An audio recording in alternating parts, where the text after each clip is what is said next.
ndị Igbo nwe na ndị nwa, ekene m ụnụ n'ụbọchị tata. Anyị nwa bụ ndị African Igbo Proverbs na-ewetara ụnụ ilu nke na-ekwu sị: nwata erighị n'ihi nne ya rie n'ihi nna ya.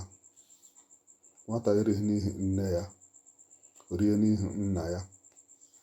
N'olu ndị Itibaribo, a certain benefits come to a child either because of his father or his mother. Pụtara ịnụ a bụ na onye nwere ọtụtụ ndị enyemaka nwere isi ọma, n'ihi na otu onye emereghị ya, onye nke ọzọ emeri ya. Maka na onye nwere mmadụ nwere ife. Anyị nwekwara gwam n'ụbọchị nke tata.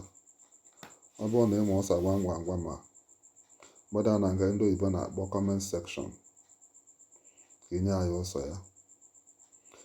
Gwa m ọmaka ọ jọrọ wee jiri ọchịchịrị na-aga.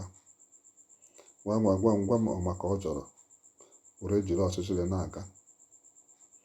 Ndị be anyị, ekene m ụnụ. Ka emesịa nụ.